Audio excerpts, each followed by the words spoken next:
For March the 20th, 2015, we talk about Nintendo's bizarre mobile announcements, Saints Row 4 Gat Out of Hell, and we ask you about stealth in games. Welcome to the 98th level.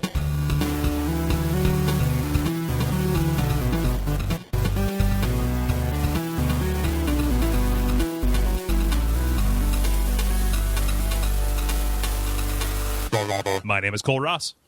I'm Dennis Furia. I'm David Meisman. I'm Ben Merkel. And you're listening to The Level. It's a podcast for people who love video games. Guys, I'm going to have to beg your forgiveness because I'm recovering from a nasty cold or sinus infection or whatever it was that laid me low last week.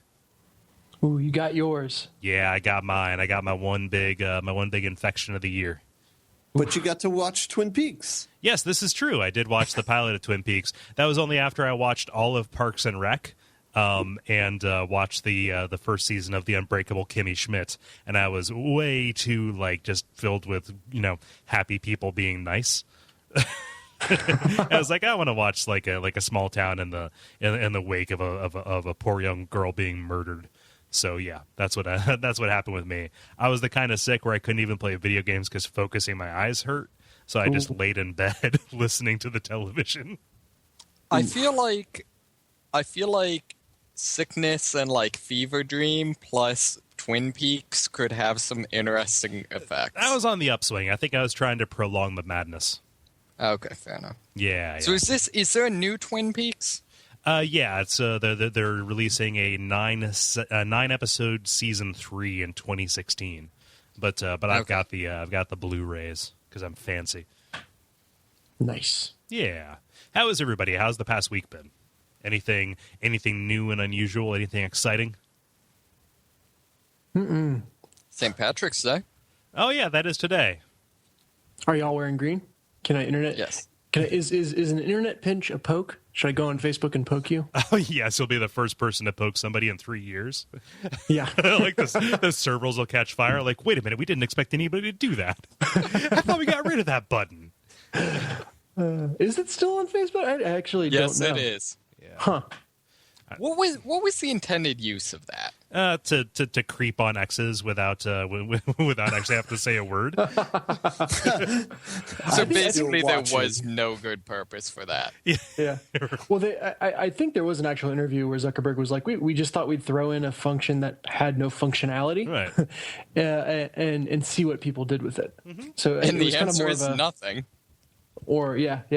I had people get mad at me for not poking them back. Mm-hmm. Those were also people who were crushing on me. So yeah, that's eventually I think someone said if you poke someone it means you want to have sex with them.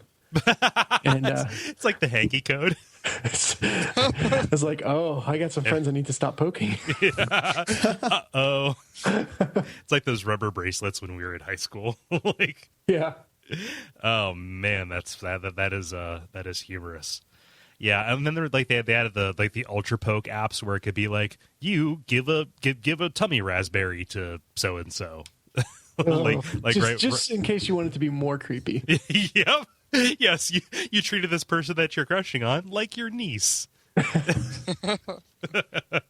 Oh man, yeah, that is I don't want to think about that. How about you, Ben? What about me? Yeah, well, what you been up to this past week? Are you wearing green, motherfucker? Yeah, are you wearing green? Are you okay? Yeah. So, what is an e-poke? Are you wearing green? I have not poked anyone in a long. And that sounds weird. All right, let's start over on that one. I have a green hoodie, but I'm not wearing it, so I'm not wearing green. But yeah, I got nothing, man. It's been a normal week. It has been a normal week. I have been informed by the Irish Anti-Defamation League that I can't do my usual Irish sound, so I'm just gonna have to do it without the accent. Ha ta ta ta ta. There we go. Yeah, that kind of takes the fun out of it. If I can't sound like a leprechaun, I'm sorry. Yeah. Not that we do other things than quote Onion episodes, Onion title articles here, article titles. Yeah. I need to get a little more warmed up apparently. But there was the, Irish prepare for reinforcing the stereotypes for St. Patrick's Day. Wait, is the O like reinforcement O the stereotypes? Oh, the stereotypes. Yeah, that's pretty good. Yeah. David, how about you? You wearing green? I'm wearing green.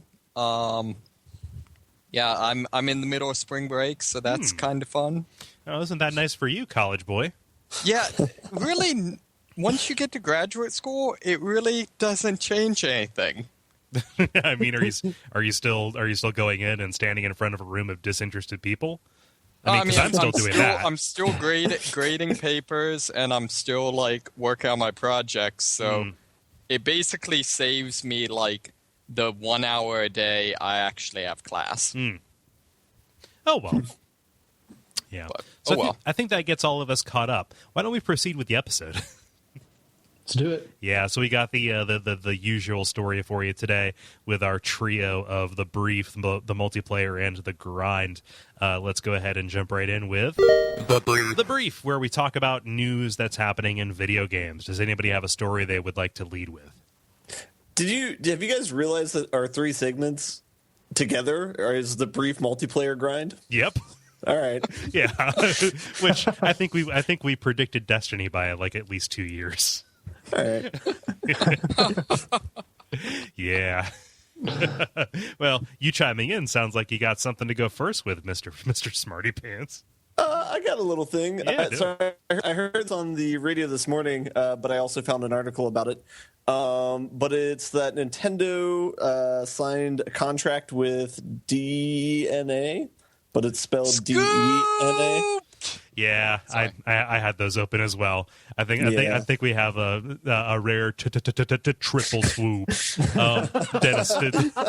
Dennis, did you get swooped as well? I did not. Okay, because I'm an individual. So I will course correct as Ben explains what's happening with DNA. Double swoop, yeah. Yeah, basically, so Nintendo is probably going to be taking their IP into the mobile gaming realm, which is cool because now you can play their games without having to buy a Nintendo product, which may or may not be cool. Maybe, I don't know, depends on what. Yeah. But so possibly playing Mario on the phone. And the one thing I heard in addition is that so they signed a deal for this, and then DNA bought a whole bunch of Nintendo stock, and Nintendo bought a whole bunch of DNA stock. So that's I don't know. So apparently they think something cool's going to happen. Yeah.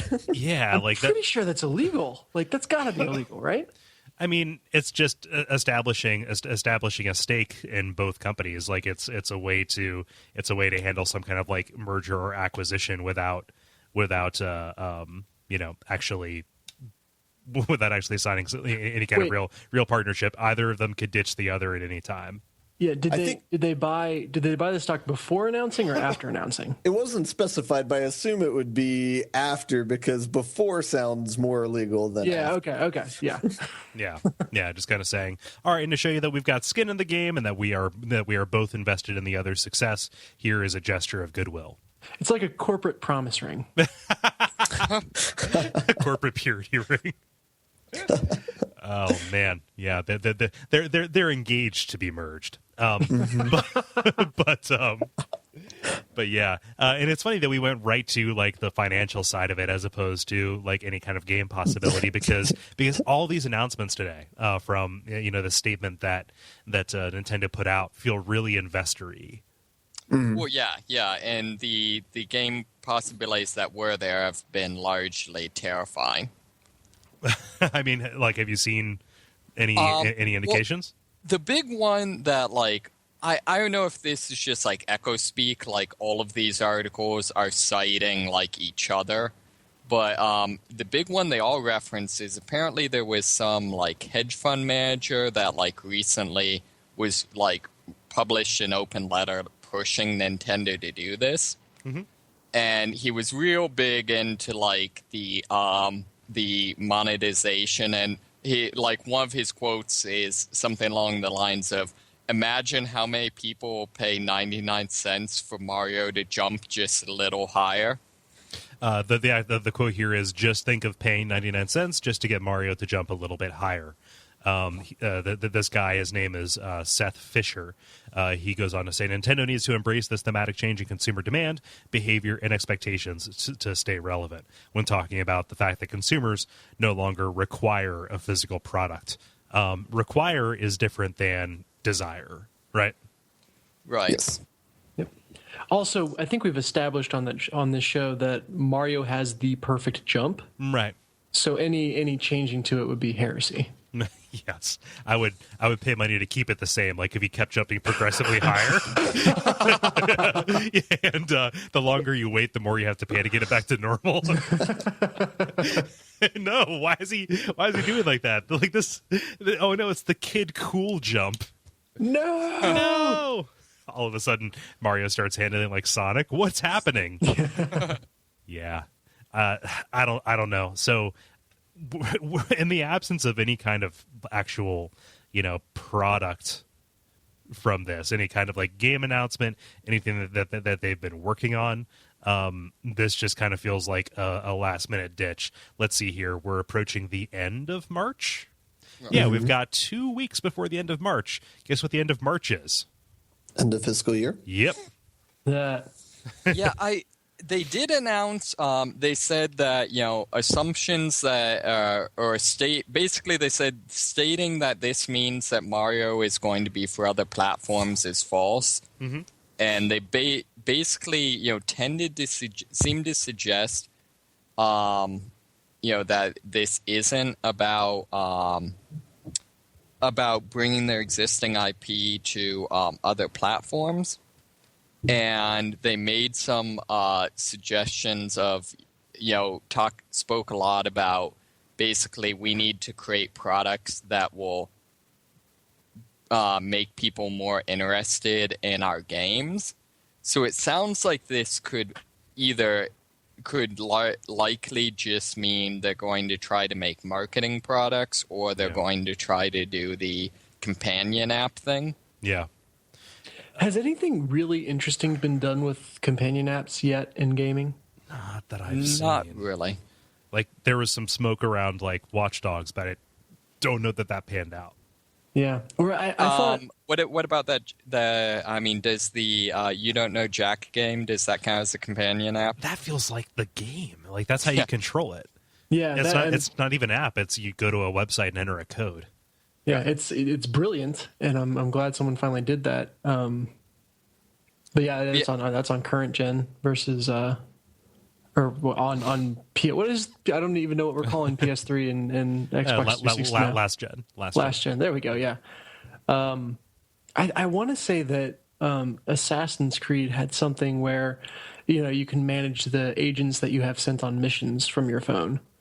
Yeah, but I think it's more just because it would make sense rather than me actually having heard anything about it. I think that's related to the Ubisoft's weird free to play stuff, or like freemium, where you can buy extra agents and stuff like that. Yeah. Yeah, I know Far Cry 4 has like this like basic strategy game /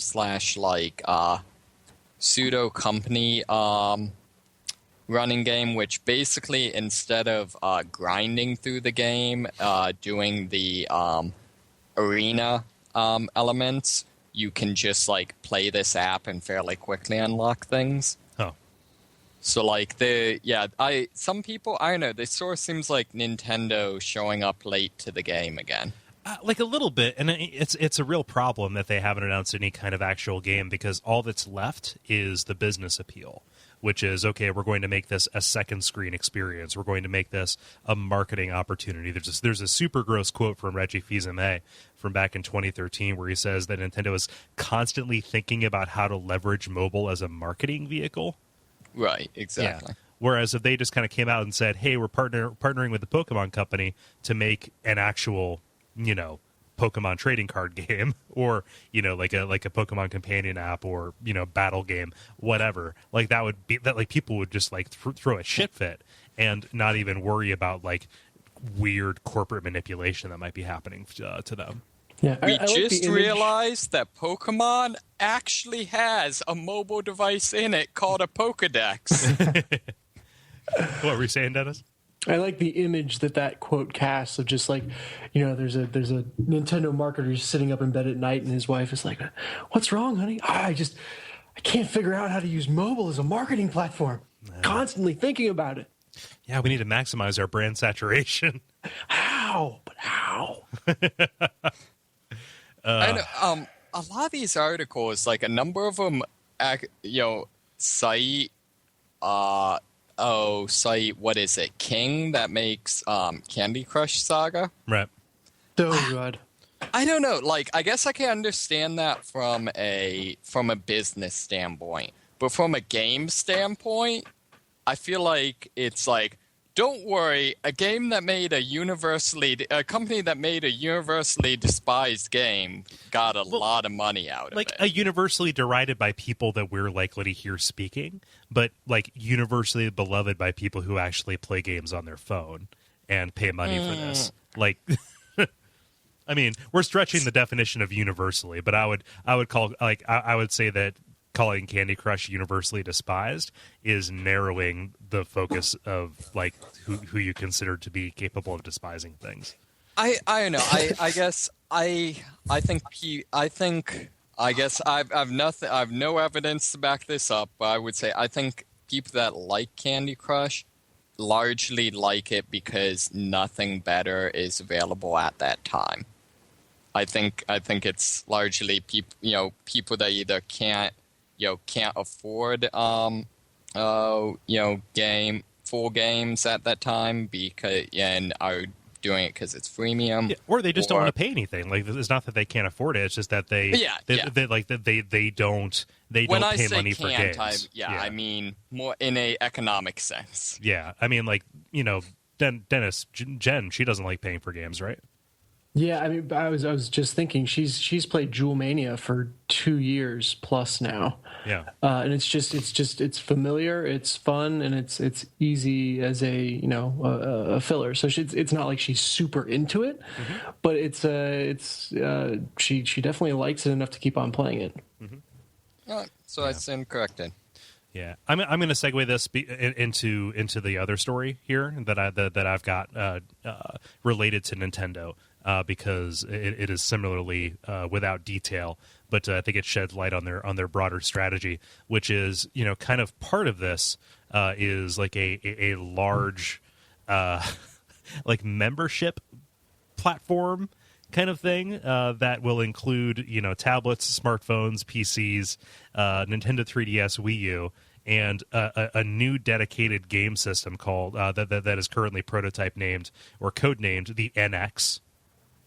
Which is what they're calling a next generation hardware concept,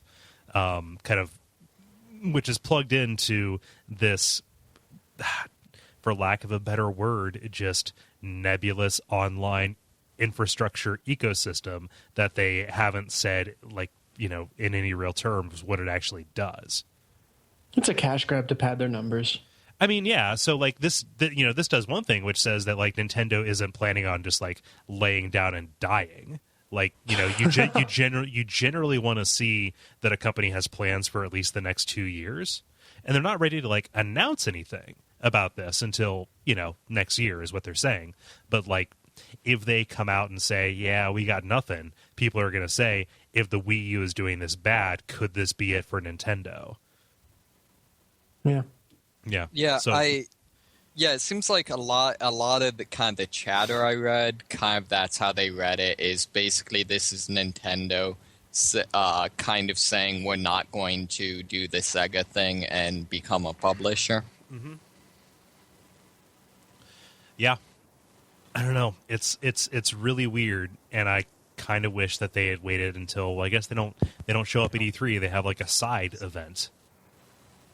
Or they, for the past 2 years, they've been doing like the Nintendo Directs, but this wasn't even a Nintendo Direct because they don't even have any video game footage to show.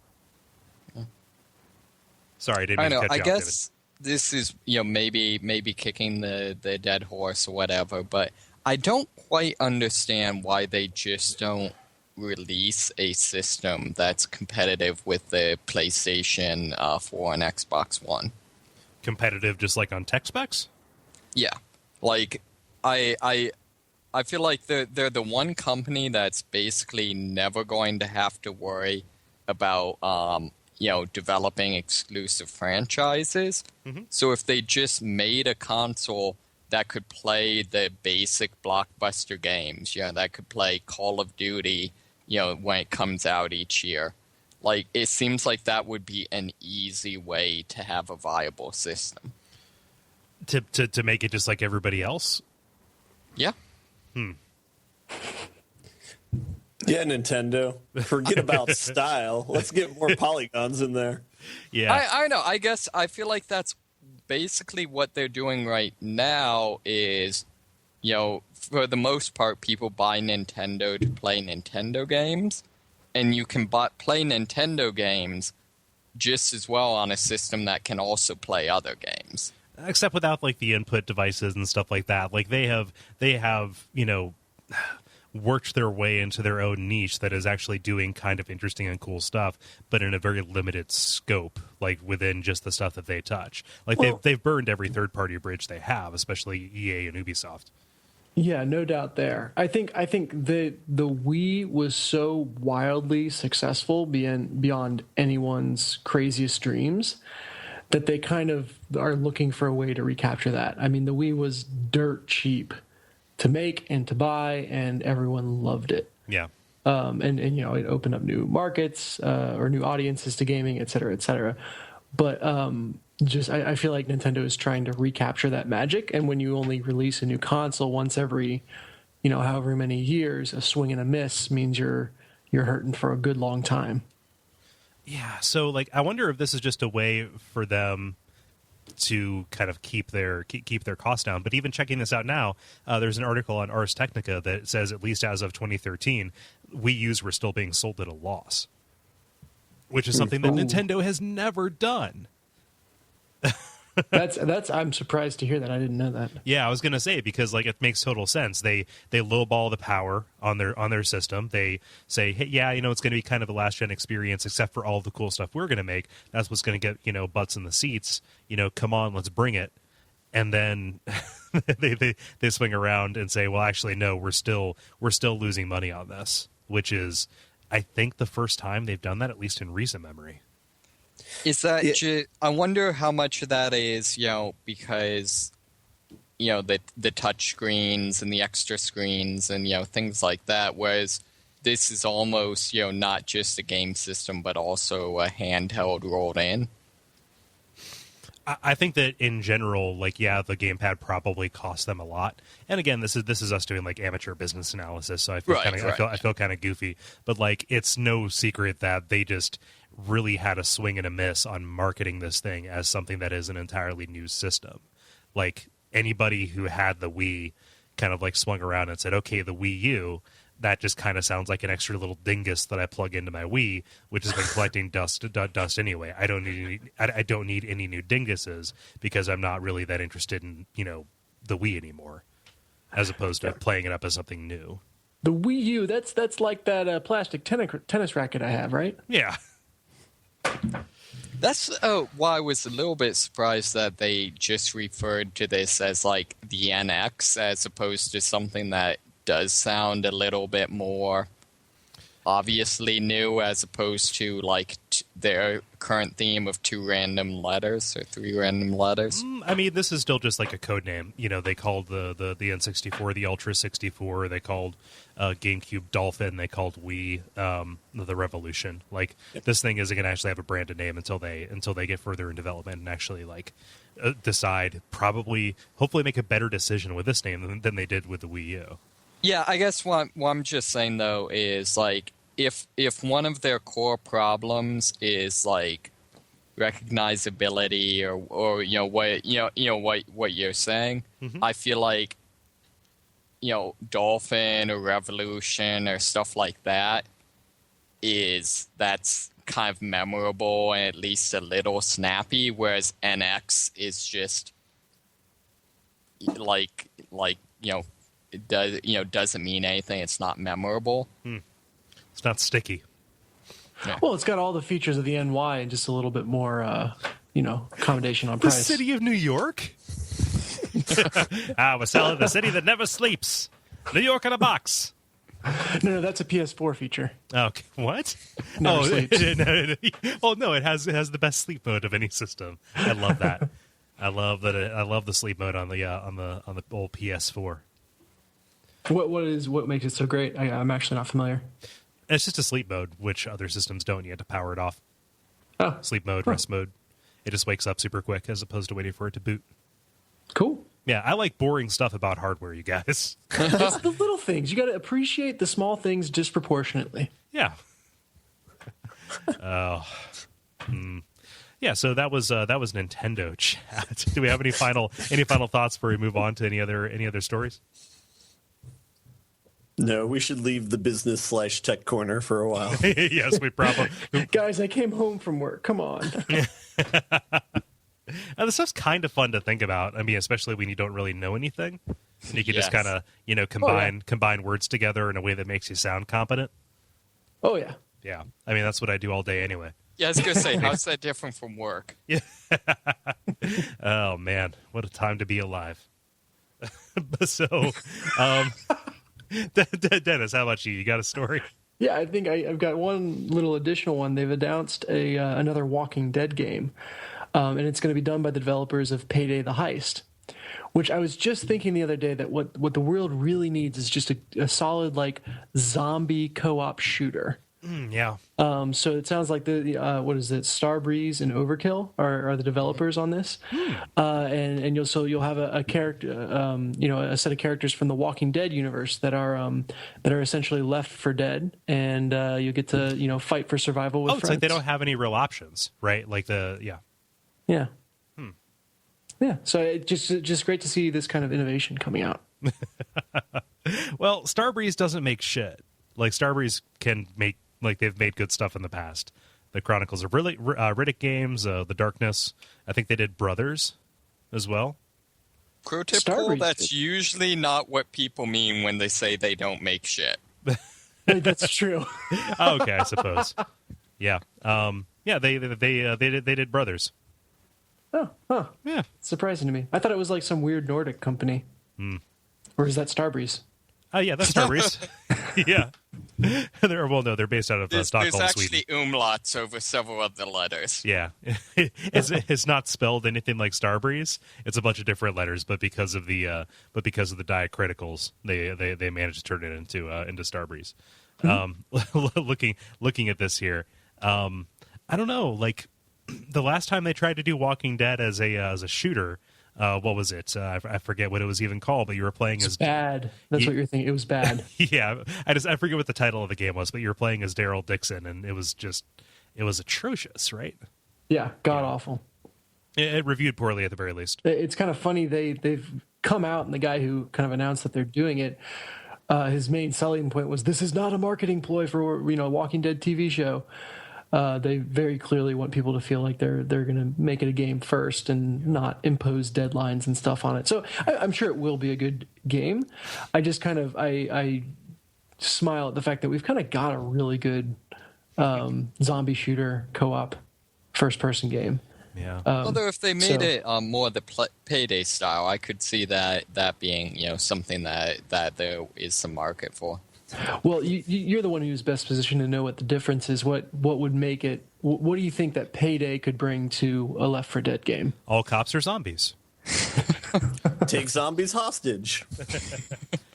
Yeah, I'll be honest. Like, I don't know quite how. I don't like the whole zombie thing, so I don't know quite how like this translates to zombies. But I think in terms of the Payday games are much more sophisticated, much more team focused than the Left 4 Dead games. Mm-hmm. So I think there's a lot of like elements that could make it a different game. It's more objective based, right? Right. So it could be okay. You're holed up in this place, and there's a herd coming. You need to fend off as many zombies as you can, while so and so goes in and tries to get as much medication as possible before you make your escape. Like I could see like those little scenarios coming in and like being in effect. But I don't know. You have zombies, and the thing about them is they don't really have any AI. And from what I understand, a big part of what makes Payday pretty cool is that the police have these, squad tactics, right? Yeah, have squad tactics. Payday does some really good takes on the, what would kind of be the equivalent of the special infected. Mm-hmm. So in terms of like, there's like riot shield guys that can't be damaged from the front. Mm-hmm. And so, there's, people that can, tase you and are, will instantly down you, stuff like that. It does a really good take on like the special infected, kind of that sort of mechanic. Yeah. As opposed to like, I don't know, Left 4 Dead 2, where the special infected just kind of ways for the developers to screw you over. Right. Well, and the Walking Dead universe doesn't really have any special infected. Like, they can't really add that in. That's the thing that seems oddest to me is other than as a marketing ploy, why set it in the Walking Dead universe? Because I feel like at least my understanding, and this is entirely from like an outsider, like, chatter from people who are fans, it seems like Walking Dead is basically, if you take away the specific like character interactions and story, is basically just generic zombie apocalypse. Kinda, like a little bit. And the thing is, I think that's purposeful. I think that's not the point, not the focus of The Walking Dead, is my understanding. Yeah, I mean, it's more about the interactions between people, which is any kind of apocalyptic horror where the actual disaster ceases to be more of a threat than the people who are around it. The problem is nothing about The Walking Dead has any emphasis on action. The way that they could get around the special undead thing is if you're fighting marauders or other groups or people who are trying to, take you down, and they're, you have different sets of people, different weapons, like they could vary it up in that way. So, you're not going to lose intelligent enemies entirely. But, action is the last thing I think of when I think about that. Just look at this past season of the show. That would be an amazing concept for, again, a Left 4 Dead game, or for this game, is like, you have your standard level that you go through as a 4-player co-op. But when you get to the end, the boss fight is not, a computer-controlled opponent. The boss fight is another squad that has made it to the end. Oh. And so kind of you fought through all the zombies, and hopefully you've been able to get all your teammates through. But then you have to go through one area, and it's like only one group can get through alive. Mm-hmm. And you could have permadeath in that specific area or that choke point or whatever. And that would be really interesting. And then only a couple people survive. Only The Last of Us would survive all that. And that's funny. Huh? I'd play that until the dying light. I'm going to throw in just one final bonus one here. PSN, they just released Echo Night, which is From Software's kind of first foray into survival horror on PS1 Classics. It's like $6. Play it on your PS3 or your Vita or your PSP, you dummy. Nice. Yeah, it's super moody. When you say survival horror, do you mean straight up Silent Hill style? It's first person. Okay. Yeah. And that is all I will say. Multiplayer. Now it is time for the multiplayer, where we interact with you nice people. Dennis, what is the question that you put to our Facebook group? Yep. I asked what games make sneaking around the most fun and which games screw it up the worst. So stealth seems to always be in games and definitely not always executed well. So I thought we'd talk about that. Yeah. So I'm going to lead by reading GeoLaw's response, saying, I love Monaco's stealth mechanics because half of the fun is getting caught and running away like crazy. Yeah. Yeah, I never played Monaco. Can you elaborate on how that works? GeoLaw? Wait, where are you at? Jeffrey? Geodude? We'll just wait for the comment to be updated. Okay, cool. See you guys in a week. End credits. Yeah. That's right. It's the game. It just accommodates people finding you really well. and it does, at least in the little bit that I played, it feels really good to just kind of barrel around the level trying to get away from people. Nice. Yeah, if you read like any of the reviews of the game that came out, like the universal comparison is once you get caught, it becomes Keystone Cops. Man, that is a crazy old reference. And people call me old. Old at heart, I mean. Who here wants a Werther's Originals? Orange Slice, anybody? Yeah. Let's see here. Ben, what's Sam say? Sam says, Dishonored felt the best because the game really had mechanics based around stealth or combat. I would say that Shadow of Mordor does this too, except that it has stuff like stealth challenges that encourage gaming the system rather than organic gameplay, mostly around exploiting the hilariously small respawn distances. Yeah. I could see that. Kind of akin to that, I'm not going to make this my answer, but the comparisons to Arkham between Shadow of Mordor seem pretty apt. The stealth kind of like group fights in Arkham, in terms of staying hidden away and amping up the fear, that was pretty successful as well. Ben, can you confirm that is at least present in Mordor? Yeah. Well, okay. So that was going to be my answer. Was talking about Arkham. Okay. So I'll just go now. Comparing the two, so Arkham does a really great job because it'll start you off with in a room with 6 or 8 people that you need to take out stealthily, hopefully. But it's pretty forgiving stealth though. Like even if everybody sees you, you can swing around on gargoyles and evade them or lose them eventually, or you can go under vents and lose them that way. So it's not like a Hitman sort of game or a Metal Gear Solid game where it demands perfection. Not to say that that's bad, but then also on top of that, it has a really good system where the more people that you take out in Arkham, the more difficult it gets to take the remaining people out. So people will become more spooked. So they'll be turning around a lot more often and be looking around and be more attentive. So all around Arkham does a really good job with stealth, I think. And also that is very satisfying, making the AI feel very scared. It does a good job of fulfilling that, sort of feeling of being Batman. But Shadows of Mordor did not really do that as much. They have you basically can climb up a building and kind of run along ledges and kind of lose people that way. And I'm pretty sure you can dive down and stab people. I can't remember exactly, but I did not really see it as much of a stealth game. I saw it more. I mean, it was similar to Arkham in the sense that you'd run in, trigger a fight, and then you'd have massive crowd control until you killed everyone off. That was very much the same, but the stealth elements did not feel as much there. There were a few missions where you kind of had to walk around and dodge people, but it definitely was not the same as Arkham. I thought Arkham did a much better job. How much character building is in Shadow of Mordor? Because I'm wondering if any of it is due to the fact that he maybe built his character differently than yours. They both have similar upgrade systems where a lot of the upgrades that you have will either unlock a new move that they can do, or it will improve a move that you can already do.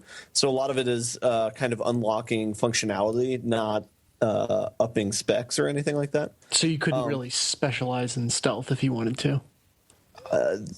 Off the top of my head, I can't remember in Shadows of Mordor what ones would be specific for stealth. Same thing with Batman. I don't remember any off the top of my head that were necessary for making a stealth run. So yeah. So I don't think it was anything dependent upon if you don't level this up, then you can't do a stealth run. I don't think there's anything like that in those games. Yeah. Huh. Technically, wasn't inverted takedown something you had to spend points on? That might be true. Yeah. Yeah. But you can still take people out without doing inverted takedown. That's just one of the one-button finishers. Yeah. Let's hear, David, what's Jacob say? Jacob says, Far Cry 3 wasn't necessarily a stealth game, but did have many stealth aspects to it. You could silently take out outposts by shooting an ammo cage from afar and unleashing wild ammos upon the unsuspecting guards. leaving you to watch them meet their impending doom as they spray the guns wildly at the charging tigers or savage ostrich-like thing. I never knew how much destruction an ostrich could cause until this game. I mean, you have to watch out for their back talons. They whoosh, lightning quick, and your guts are spilled all over the sand. They're think like that's velociraptors. velociraptors. Damn it. Here, or maybe here. Yeah. Was I unwittingly referencing something? Spilling your Jurassic intestines Park. is from Jurassic Park. Okay. Yeah. Weird. Huh. I thought I was talking about ostriches, but okay. Continue, David. I think this was actually going to kind of be mine. I really like the way stealth is done in Far Cry 3 especially. It's sort of, I know I referenced this when I was actually playing it, but it's less of a line of sight simulator and more about like guerrilla warfare and kind of keeping your opponent guessing. Right. So it's you're not stealthy because no one ever sees you. You're stealthy because you're unpredictable. Mm-hmm. And so that's a lot of fun. I feel like I liked Far Cry 2. I like a lot of the ideas they have in their stealth. I really like the fact that for example, only headshots are guaranteed to be stealthy. I like the how like stingy they are with silenced weapons. I like the fact that they don't have the reset to someone just tried to kill me, but then they ran away, so I guess I'll just return to just kind of sitting here. Like they don't have that, so they had a lot of good elements, but the actual stealth system itself was crazy broken, so that would maybe be my answer for games that really screw up stealth. Yeah. So and also the ostrich things are, they were maybe the animal in Far Cry 3 that I died to most often. They are pure feathery evil. Our show has been called that before. Pure feathery evil. The network, rather. Yeah, there we go. Thankfully, that insult just rolls off our backs. Duck jokes. Let's see here. Dennis, what does Franz say? Franz says, Deus Ex. The sneaking itself isn't that good, but it's really satisfying to ghost an entire mission or game. The same goes for Human Revolution and Alpha Protocol. I really can't recall how the stealth in Invisible War was handled, so it probably wasn't that good. Okay, I wanted to pick Dishonored, best stealth ever, but Sam already took that one. I don't get the appeal of Dishonored, but that's fine. I feel like Don't start that again. I feel like I'm taking crazy pills every time it comes up on this show. I'm serious. I don't think it's so much you. I think it's us, because I think we're the only ones that have stated we didn't like it. It's okay. We will voice the silent majority. Deus Ex, Human Revolution, I think, is much more solid in terms of its stealth as a mechanic, but Deus Ex does. I'm going to be vague due to story, but like it does some good things with the story with stealth that I kind of appreciated. I mean, it was pretty early on in terms of actually honoring that choice of, being able to play, and it gave you just enough like sci-fi stuff in order to fudge, supernaturally running around. Like it definitely smooths over that better than Alpha Protocol does. In terms of like, you are so good at stealth that you can walk through the middle of a crowded hallway without people seeing you. Whereas in Deus Ex, just, I don't know, nanowogs bend light around you. Fuck. Like, it's a video game. Come on. I think it's an interesting distinction on the thing that makes for a rewarding stealth is it recognizing you doing stealth. So, like, you would know and be rewarded if you ghosted a mission. Or, it just kind of makes nods to that. Even if, they're kind of fudging some aspects or the mechanics around it aren't perfect. The fact that it sees that you're doing it, trying to do it, accommodates it, and then recognizes you for accomplishing it is probably what makes stealth the most rewarding. And as corollaries alongside that, it doesn't force you to do it, and also you can try and do it, but if you fail, you just kind of bounce back, assuming you aren't so drastically spec'd in the wrong direction. So I'm going to defend Metal Gear Solid and Hitman because I do really like those games. Oh, me too. And I know a lot of people typically don't like the stealth system maybe of it, but the thing I like about these games is there's kind of like a contract between the game and yourself where there is a way to get through any given room without being seen, even if all of your stats are crap with that game, since it's not really a stat building game. So it's more like a puzzle game, like spotting the weakness in patrols, even if the patrols are unrealistic. To me, it's more of like a puzzle than it is any sort of frustration simulator. Yeah, especially, the Metal Gear Solid is a little bit more an action-based take on that. Hitman is a straight-up puzzle game in a lot of places. But something that hasn't really come up here because I think that the franchise has fallen off the face of the earth, Splinter Cell kind of has that same, you'll fail instantly a lot of the time, but like the way that they kind of forged ahead using light and shadow, like as soon as they had the ability to, leverage that. To use that capability of the system to render it, they made that a part of it hiding from enemies, and it was so effective, especially like in Chaos Theory.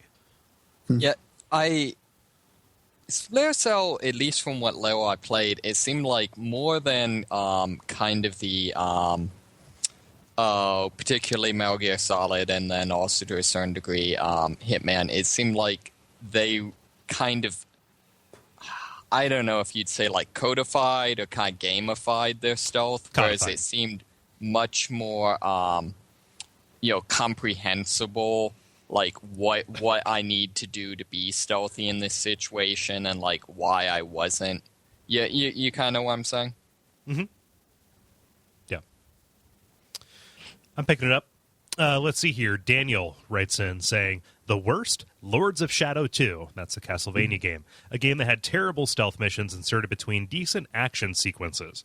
The one that stands out is the Leaf Garden. You have a giant asshole guardian, whom you're supposed to avoid to get to the other end by hiding behind the walls. Problem is that there are leaves everywhere. Step on one and you'll get bum rushed and sent back to the beginning of the area. Even if you stay hidden and quiet, the guard will still hone in on your position, but at a moderate pace instead of a full sprint. And most of the walls you would hide behind have leaves covering the ground, negating hiding spots as soon as you step on them. God damn. You're given a hint that some bells you can target with projectiles will distract the guards, but they only work for about a second before the guard starts hunting you down again. The real solution here was to use Mist Form, a power you acquire about an hour ago that is never hinted to be useful for this section. Once you know that, the section becomes tolerable, but I struggled against this piece of stealth sequence crap for days when the game first came out. Yeah, that sounds just terrible. Mm-hmm. Isn't Lords of Shadow, that's like God of War, right?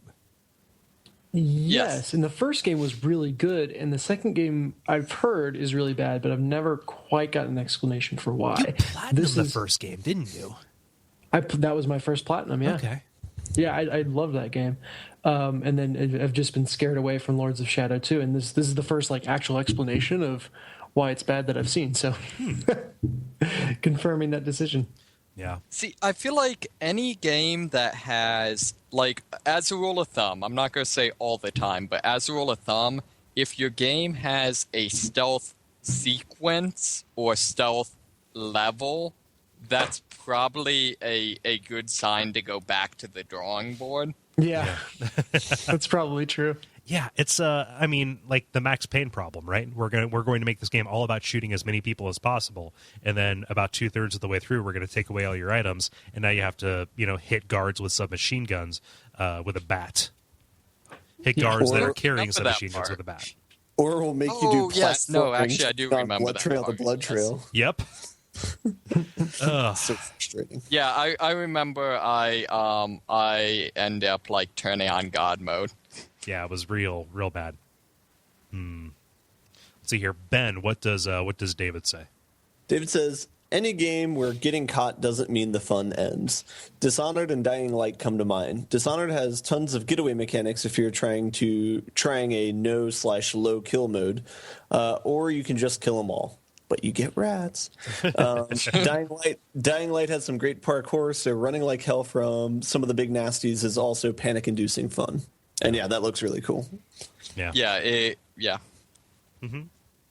Something that's kind of related to the stealth section kind of thing, like stealth elements as part of a regular game loop in an otherwise action-based game can really work. Like we talked about Batman Arkham before, but like a huge part of Hotline Miami is like trying to manage the number of people that you're trying to take down at once. Like you're trying to take down small parts of a room or a floor before alerting the rest, because you're going to be overwhelmed, right? Or even using sound to your advantage to like lure people around corners by firing guns and stuff.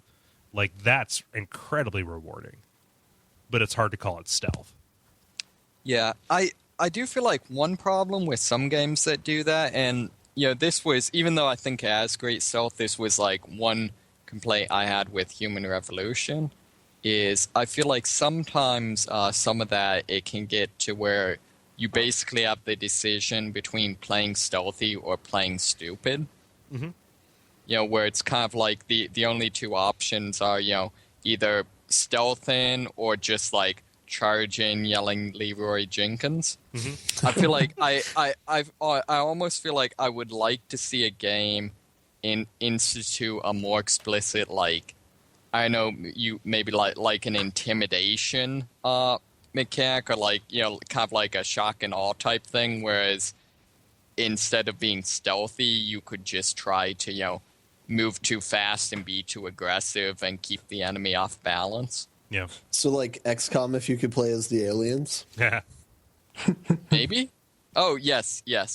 They have intimidate. And they have stealth, actually, the one game that does kind of have that goes back to, what is it, last week, is Army of Two. Yes, yeah, Army of Two does a really good job with that. Nice. David, what does Tanner say? Tanner says, Mark of the Ninja might be the best 2D stealth game I've ever played. How did the team behind Shank get stealth so right? Yeah, that was going to be mine, so that'll be my answer. Mark of the Ninja is a great stealth game, one of my favorites that I've actually played, just because of all of the interface elements that they use to really clearly communicate what the enemy can see and hear. Mm-hmm. Right? So like this showed up kind of most recently in this War of Mine, where you had sound waves that emanated whenever you did anything, especially in a stealth zone, that showed roughly where people could hear you. But it was really done to perfection, I think, in Mark of the Ninja, because of the kind of the 2D graphics and the way that they played with shadow and the revealing what you could and couldn't see, and like light sources. Like there's so much going on. But it is all readable at a really quick glance, and I would say like that is pro click for or pro play rather, for showing you exactly how you need to do a stealth interface right.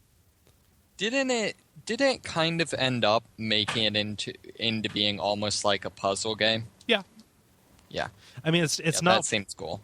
It's not one of those games where you can like rebound from failure really easily. It's not a Dishonored or a Monaco or whatever, like where it turns it into a more fun game if you get spotted. But like it gives you plenty of feedback for whether you're going to get spotted or why you got spotted.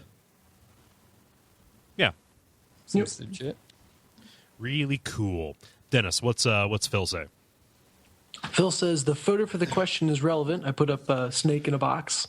It's my snake in a box. Nope. Oh, did I not? You toad. You did a no. Oh, okay. Because I've just been taking a deep dive into the Metal Gear Solid series. I think they did an incredible job how they handled the stealth mechanic, offering multiple ways to get through a situation. Then, if you do it being spotted, you can still escape and try again, or try to rush to the objective. It also felt very fluid and fast-paced for its time, and I think the series holds up well to this day. Though, if you try to go back, the controls are really hard to relearn. Yeah. Yep. If you accept that, at least Metal Gear Solids 1, 2, and 3 are 2D games, you end up being much better off. So, like, playing them from an overhead perspective? Or? Yeah, I mean, that's how you play them. That's where they're presented, right? Well, Metal Gear Solid 3 does not give you that option. Yeah, it does. Does it? Top down? Yeah. Yeah. Oh, you're talking about like the subsistence, like the 3D Splinter Cell camera version. I was thinking of it's at a funny angle at all times. I don't remember that. I remember it being top down. Maybe See, we'll have, I thought this was like third-person shooter style. Am I smoking crazy pills? I mean, that's closer to Metal Gear Solid 4. Well, so 3 has the weird part of how you can either shoot in third person or you can shoot in first person, but it's easier to shoot in first person. Like switch camera to that. But some of I know they have like fixed camera, kind of like God of War style, where they control where it is at certain points in the game. In like certain sequences, but if you're just kind of like walking around a base trying to avoid things, it's going to be top down. Okay. I don't know. Like, just that's my recollection. I'm sorry. I'm not going to budge on this, Ben. All right. I'm very serious about what we have learned is that they actually created 3 different versions of the game and sent a different one to each of us. It's the Clue equivalent of a video game. So all right, think of it this way. Remember the fight with... All right, whatever. No, right. I mean, you can give a vague description of like what the fight is. So I'm thinking of the first boss fight with the dude with the bees. Like, that's not completely top down. Right. You know what I mean? Like, it's like a fixed camera. Yeah, like it's a lowered camera that is going down for the cinematic, boss fight that you're doing. Is isometric what you guys are talking about? Not really. It's just like it's taking a more cinematic angle, but you're still maneuvering on a 2D plane. Can you draw a diagram? Not really, because this is audio. I'm gonna have to go back and play this. I know they updated it at a certain point for the PS2 re-release, and then for the PS3. But so we may in fact actually be. I know it was a goof earlier. We had a lot of fun, but we had some laughs. We had some good times. Yeah. But we may actually be referring to 2 different versions of the game. So. Yeah, the 3D camera one makes my stomach hurt and my eyes water, so I can't play that one. Yeah, but boy, the camouflage in Metal Gear Solid 3, though. And 4. Did you like 4's camo? I did, because it's so dynamic. It's so cool. In that it just takes on whatever you press against? Yeah. I suppose. I liked dipping into the menu to like put on a different kind of camo and test different percentages. Yeah. Yeah, which makes me sound like a boring accountant, even more so than I usually do when I'm talking about the joy that I derive from spreadsheets. So, Solid Snake, accountant of death. Let's see here. Fighting the reconciler. Yeah. Dennis, how about you? Like what's your favorite example of stealth in a game? Yeah, the one that came to mind for me was Assassin's Creed Brotherhood multiplayer. Yeah. Just because we've talked about already in this conversation, just the AI that kind of has to give up to a certain unrealistic extent. And so I think it really says something that could make feeling stealthy work when you're playing against other very intelligent opponents. I don't want to say very intelligent. Other, reasonably intelligent opponents, we'll say. Other opponents that were no match for me. Yeah. Other foes that lay, fall into my wake. Yeah. And an idiot who just dashed around the level. Which is a pretty good way to score points, I might say. It's a legitimate strategy. It's like the camping of Assassin's Creed. Moving quickly and taking risks is the camping of Assassin's Creed. Yeah. I feel like it's also, something at least I like, which is the fact that stealth does not have to equal line of sight simulator. Yeah. Yeah, and that would be my worst. Is just the first Hitman games, when I went back and tried to play them, were particularly egregious, where it was very much based on line of sight, but it was very hard to discern what that line of sight was. So if you're going to be a line of sight game, fine, draw a line for me. So that gets really annoying really quick when there's that ambiguity on a game that is very harsh when you violate that line. That's what makes me think you would like Metal Gear Solid 1 or 2, is because you can basically play it looking at the radar. Nice. I'm serious. Like, it gives you a cone that shows you what they can and can't see. No, I appreciate that. I think, like I said, if you're going to do it that way, fine. Just do it that way. Instead of just assuming everyone magically knows where stuff is. Yeah. But Assassin's Creed, the main game, I never played that stealthy. Yeah. Which, People talk about the stealth in Assassin's Creed's game, and I just don't get it. Like in the single player? Yeah, like they say, oh, this game has stealth elements, but like aside from kind of blending into a crowd by pressing a button, I don't see it. I mean, you can with like the climbing mechanics, do it in some of the levels, but I know that was one of the things that they supposedly added in Unity is they added a crouch button that apparently makes a explicit stealth mode. No idea if it worked, but I don't think anything about Unity worked. Yeah.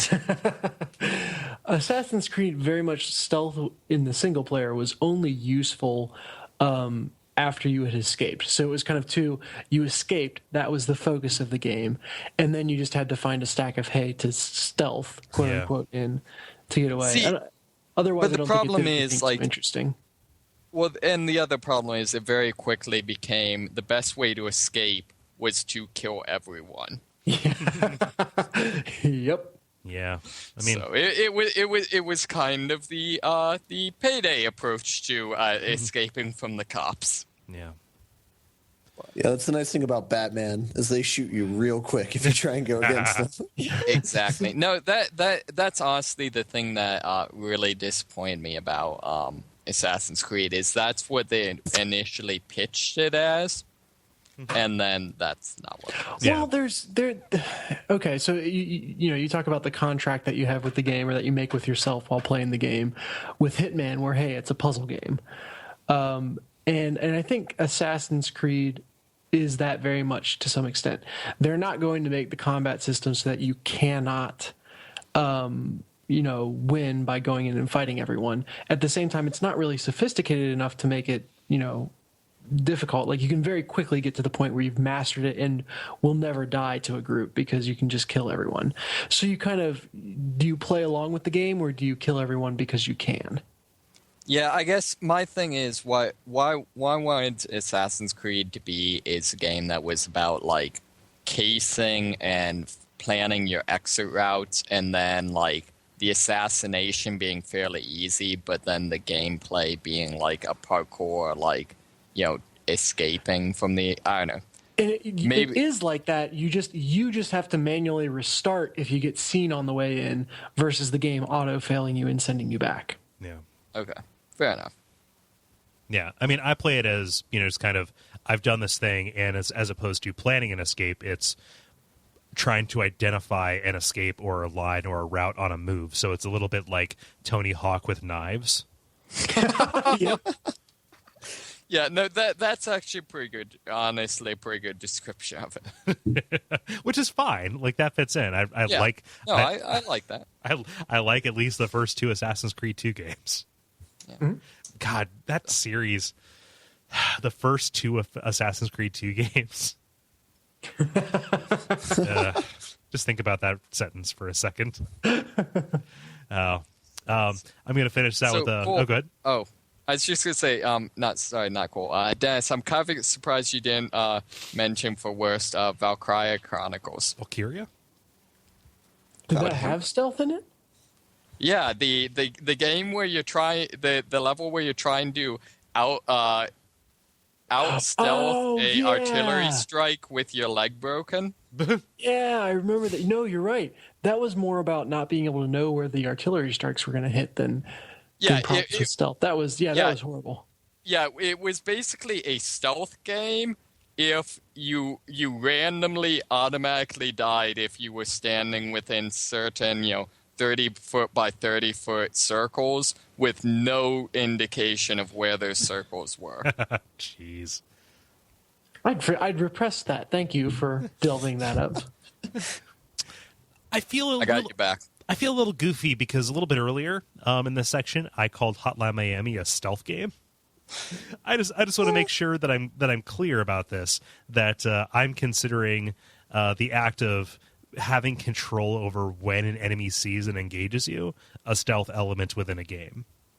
Yeah, well, it's what David said about kind of guerrilla tactics being more that being stealth more than just managing line of sight. Yeah. Okay. I just want to make sure that people didn't think I was like just crazy or playing Hotline Miami 2 in just a really weird way. Ghost Run, no kills, Hotline Miami. I'm pretty sure I understand what this game's about. You can't even leave the floor until everybody's dead. Yeah. How'd you do that, Kole? Well, you see, Devolver made 2 different versions of the game. One just for me.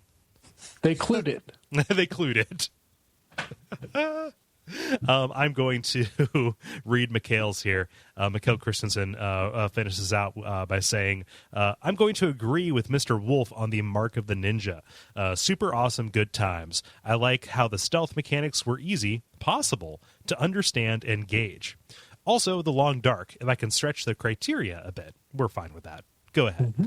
Well, not a stealth game. A bunch of sneaking around is required. To avoid wolves, to not get dehydrated, avoid hypothermia, prevent strained joints, and so on. The slowed, deliberate pace of the game really works, even if the mechanics are not in squatting or disguises, but rather in sunlight, weather, time of day, and distance from shelter. You're not stealthing around legged beasts so much as the landscape itself. Think of it like human versus non-human stealth game, or even subject-object versus process, if you want to get philosophical. Like a stealth game, though, you need to choose your steps carefully in order to not get caught. That makes me want to play The Long Dark. It's super basic. I got it on a sale, and I played a couple of hours of it, and I don't feel like I penetrated enough to even talk about it on the show, which is really saying something. Yeah. Because I will talk about a game after playing it for 15 minutes. But yeah. But it's interesting at the very least. I just need at the time that I tried it, there wasn't really any kind of beginner's guide. Like, have you seen anything about The Long Dark aside from Mr. Christensen's description? No, I honestly, the name sounds familiar, but I couldn't tell you a thing about it. Yeah, I've got nothing. From the description, it sounds like someone made a simulator for the Gray, but I imagine that's probably not accurate. Taken by wolves. Okay, I have seen this before. Yeah. Still no experience with it, but at least I recognize a screenshot of it. Yeah. Let me check here and make sure that nobody snuck in right before the close. All right, looks like we're clear. All clear. I went in on the puns too, you guys. You had so much fun with those zombie game puns. Wait, is that a reference to the Scientology documentary? I'm recovering from a cold. Don't make me cough about sci-ties. Come on. Oh man. So thank you everybody for responding to that. Once again, you came out in force. If you would like to watch for those in the future, you can go to facebook.com/The Level Podcast, where Dennis is kind enough to put those up, on Tuesday afternoons. Yeah. The grind. Now it's time for the grind, where we talk about the video games we've been playing, over the past week or so. David, since you weren't here last week, I'm going to give you the first right. Sure. I've mainly been continuing grinding on Destiny. So I was probably like 3/4 the way through the main campaign last time, and so I completed that, and hit the level cap, or the soft level cap, the experience level cap. Right, exactly. So I don't know. I feel like the campaign overall was fairly good. I feel like it's a little bit got some of the Borderlands syndrome, in to the degree of like it just kind of ends a little suddenly, and the ending is like something that you don't know it has any relevance until about the final boss fight. Okay. So it doesn't earn anything? Like, it doesn't earn the stakes that you're fighting over? Yeah, I mean, and to be fair, like, unlike Borderlands, it sort of makes sense with the story because, like, the second, say, half of the game is you trying to get to this location. And so, like, it's written as, like, hey, we've been told we need to get here, but we don't know why. So the fact that, like, when you get there, you suddenly figure out why you need to be there, probably from, like, a logical standpoint makes sense. It just maybe doesn't work quite as well from a story standpoint. But yeah, I don't even remember the significance of the ending. So. Well, and I would say the other thing with it that's a little weird is I don't know, like the significance of the ending could be anywhere, depending on how they actually play it. Could be mean anything from like completely irrelevant, like we're just going to continue keeping on, to like you have defeated all of humanity's problems and like everything's fine now. So that's a little.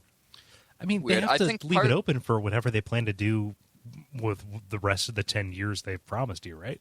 Right. And so that's kind of the issue is, I don't know. Basically, there's this like godlike figure, that's, kind of the thing that started all this and that, ushered humanity into a golden age. And at the end, they kind of just give this vague things of like, it's been dormant and kind of dying for like, centuries. And so, now that you've done this stuff, like, you can, we can now heal it. So it's anywhere from it could mean like, just like, vaguely, like you did something that's necessary for this to heal some point in the future that we're never actually getting to. Or it could be like, we now have literally a god on our side. So it's one of those things. I think part of it is there's 4 like antagonistic like alien races, and it kind of seems like they really doubled down on like this being the story of you dealing with one of them. And I know the first expansion really is focused around one of the other races. So I think maybe part of it is, this is sort of they're going to have like, a chapter that kind of really focuses in on each of the antagonists. So that was kind of interesting. Although I have to say, once you reach experience cap, I very much understand, and all of a sudden you understand the criticism of the game. What's the criticism of the game? Well, just that, just the criticisms of it being too short and grindy, and all the negatives. Like the game just comes to a screeching halt. It definitely slows down. Yeah, But isn't that what the DLC or the extra content that they've kind of trickled out? Isn't that post game content or top tier content, whatever? It is. I would say that's actually another issue is they integrated it very poorly. So part of the problem is that once you reach the level cap, it transitions from being like, you advance by playing the game to you advance by playing the game in these very specific ways. Specifically like you play these specific missions, daily missions we tell you to play. How is that any different from like WoW? It's not. I would say I think a couple of things. I think part of it is that WoW, you don't get to that point in like a week. Mm-hmm. I mean, anymore, maybe, like, haven't they sped up leveling a lot in order to like usher people to the post game? Not that much. Okay. I think I think the other thing with it is it jumps directly from like the beginning of endgame to like endgame. Okay. So like it's a thing where like the difficulty of the game big time jumps. You know, it jumps from like being able to take like multiple hits to a single melee hit will kill you instantly. Wait, of the same level, or is the person you're fighting against higher? Well, and that's the issue. Higher, but you can no longer level up. So, and that's the problem is because you have to play these specific game modes in order to advance, you have to play a game mode where, say, you're level 20 and the opponents are, say, level 22. And so it's a thing... I mean, that's one of the things I thought was fair about the game is, like, you always need to be fighting people kind of at your level or maybe one or two above you. Right, and that's what I'm saying, though, is that works as long as you can level up and play levels that are appropriate. But once you hit the level cap, it becomes you have to play whatever the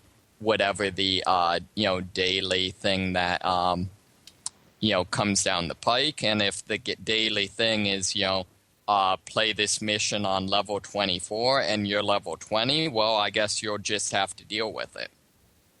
Well, do they not have more options than that? I haven't played in a couple months or so, but while I was on it, there would at least be like a level or a mission for like every 2 levels, you know? Those missions exist, you just won't get anything for them. Yeah. Okay. Yeah, and I think the core issue, it's not that the game's too hard or too unfair, it's that it jumps directly from a consistent, ramp up and consistent leveling to grind mode. Yeah. Like one of the other things is, most games, will eventually, like World of Warcraft eventually has like raid gear, raid level equipment where it's just, the best gear in the game that you'll have to grind to. But there's still end game gear that, kind of ramps up to it. Whereas once you hit the level cap, literally any drops that are not of at least like whatever their like ultra rare quality, I can literally just close my eyes and disenchant. Mm-hmm. Because there's absolutely no scaling. I feel like it's not so much that the end game is bad, it's that they didn't correctly handle ramp up to the end game. Yeah, I mean, it does definitely seem like the first 20 levels are like kind of like a D&D or a Knights of the Old Republic sort of leveling, and then everything after that switches to like an MMO sort of grind thing. Right, exactly. Yeah. And then the other thing that's kind of an issue is they didn't really integrate the expansion intelligently. So like I said, once you hit max level, you have to play the specific missions they tell you to advance. The problem is today, all of these specific missions that I could play to advance were expansion missions. Mm-hmm. So it was basically, if you want to play this game, pay us $20. I mean, that's their business model, right? I think taking away, not letting you play the game you've already played is not a valid business model. Adding on extra stuff is perfectly valid. Saying that you can't advance in the game you already own because you haven't bought the expansion is not a valid business. But I mean, you've already outstripped the advancement that they allotted to you in the product that you. Oh bought. no, it's not that. Like the level, the expansion increased the level cap from level 30 30 to 32. I'm level 24. Okay. But it's saying like the mission of the day is play a level 24 mission, but the specific mission they want you to play is an expansion mission. Oh, okay. No. So yeah, so it's, you know, it's got some issues. It's, you know, still, it's more just, it comes across to me like, you know, this is the team that, you know, made first-person shooters, not MMOs. So I don't think it necessarily like long-term, you know, hurts the gameplay, but it definitely, particularly once the first, like, say, getting to level 21, 22 is really rough. Yeah. So. I mean, do you see yourself playing beyond this? I mean, are you going to buy the expansion? Or are you just kind of waiting to see what their next move is? Like, what's your... Yeah, I think I'll probably buy the expansion eventually. Part of it is just, you know, trying to be frugal, you know, trying to save money right now. I think also $20 from what I've seen seems kind of right on the edge of being a reasonable price.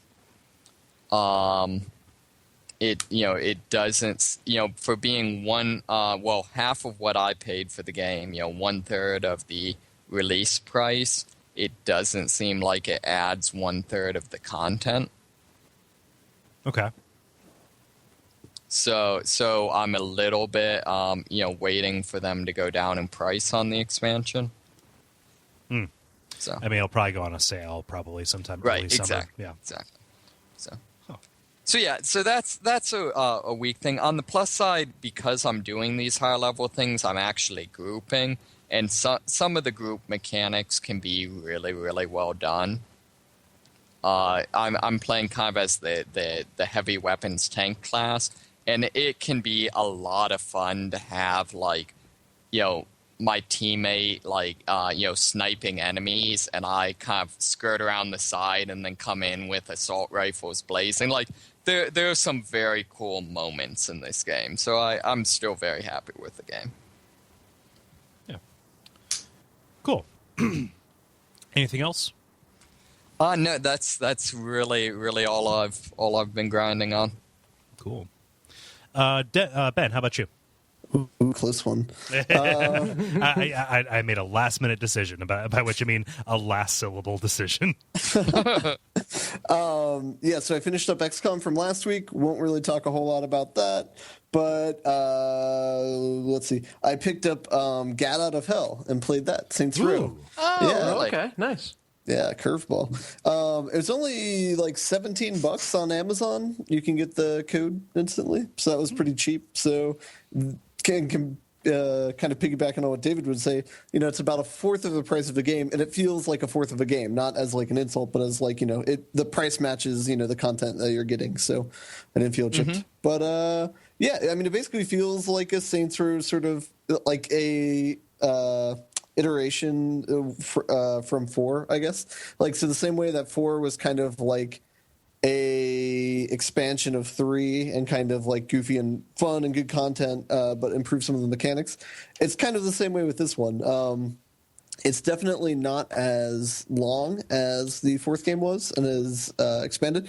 I played and beat this game in like a day's time, so it's definitely a shorter game. But it's still slightly entertaining, and slightly. Nah, but the intro video is very funny. And is that the musical, or is that a?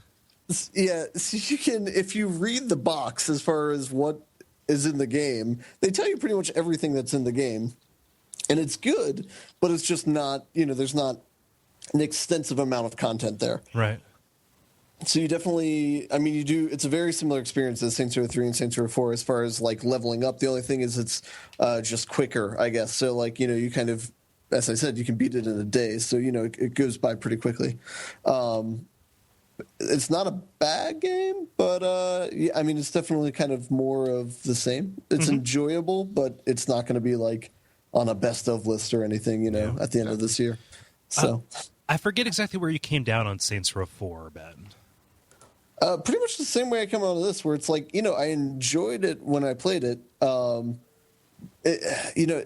Their games have really solid writing, and like they're very funny, and there's moments when you play the Saints Row games that are more fun than almost any other game, Mm-hmm. But the thing is a lot of it is based on like writing and like kind of surprise. Mm-hmm. So it doesn't really make for like long-term quality, but it makes for very enjoyable short-term quality. Yeah. So that's kind of what I think of the series. And so this is kind of like that, where it's, it's very enjoyable. So I don't, I definitely don't mind buying it and beating it in a day. So I had a good time with it, but yeah, it's I wouldn't go and say that it's going to be a game changer or anything like that. So did you play as Gat or Kinsey? I played as both. For the majority, I played as Gat, and then finally I wanted to see what Kinsey would be like, and so I switched. But it's they're pretty much the same experience, just different voiceover. Yeah. But talk to me a bit about like flying around too, because like that's the big thing that they bring to it, right? Yeah, it's very similar to what you could do in the Matrix one. I guess the difference is, I was trying to remember this. You can fly in the Saints Row 4, right? I was going to say, you can definitely fly in that game. Yeah. Well, you can jump and glide predominantly. Yeah, but it's not like flight. Okay. You're still going to come down to the ground. Yeah, so this is whereas with that one where your height slightly decreases over time, this one you stay level over time. That's like the only difference, I would say. So it's very similar mechanics. Most of the good things I can say about the game kind of spoil it, so I don't really want to go too far into that. Mm-hmm. But I mean, the atmosphere is basically you're in hell, since the premise is you go to hell to save the boss and or save somebody, and so it's basically, and whereas everything in Saints Row the 4 was like a Matrix version of Steelport, this is a hell version of Steelport. So I mean, it's enjoyable to see like the changes that they made to the world, but again, so it's enjoyable. Mm-hmm.